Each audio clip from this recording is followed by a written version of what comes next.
Alamin naman natin ang ilan pang mga naging kaganapan sa mundo ng international sports scene. Narito ang report ni teammate Carl Velasco.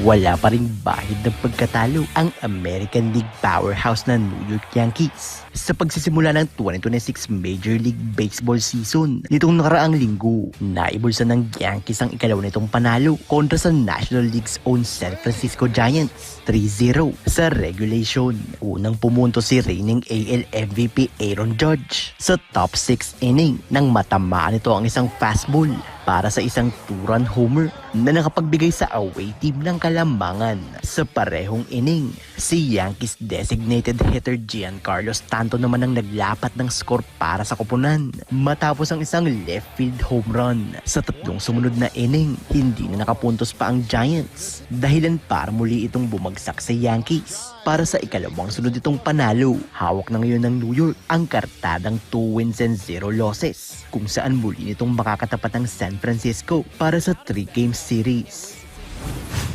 Sa basketball naman,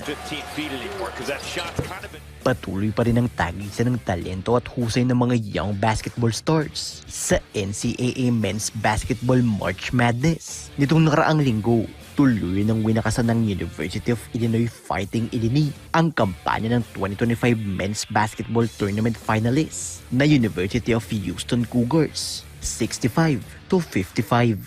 Tatlong players mula sa Illinois na nakapagtala ng double-digit points na naging malaking tulong para mapapagsak nito ang title contenders. Sa panig naman ng Cougars, hindi sumapat ang 17 markers ni senior guard Emmanuel Sharp, kung saan humalili rin ang kasama nito sa backcourt na si Kingston Flemings. Hawak ang 11 points, 6 rebounds at 4 dimes. Dahil dito, tuloy nang nagtapos ang 30-7 season ng Big 12 powerhouse na matatanda ang naging katapat ng University of Florida Gators noong 2025 Men's National Basketball Championship.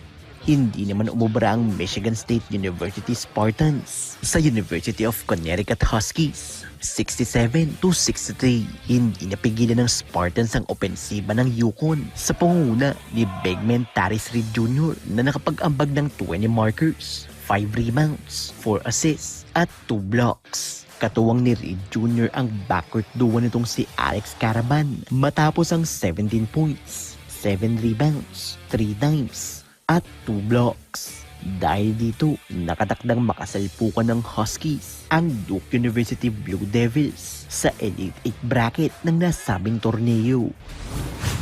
At sa tennis, pasok na sa finals si world number 2 Jannik Sinner matapos talunin ang German netter na si Alexander Zverev 6-3 at 7-4 sa isang 2-set showdown sa Miami Open. Muling nadagdagan ng streak ng Italian netter sa 32 consecutive sets won sa Elite Masters 1000 level matapos ang 2-hour showdown nito kontra sa Deutsche National, kung saan bahagya itong naungusan sa second set, ngunit muling nakuha ang momentum sa third set matapos ang ilang breakpoint opportunities. Dahil sa panalo, makakatapat ni Sinner ang Czech na si Jiří Lehecka sa finals ng nasabing torneo. Carl Velasco para sa Pambansang TV sa Bagong Pilipinas.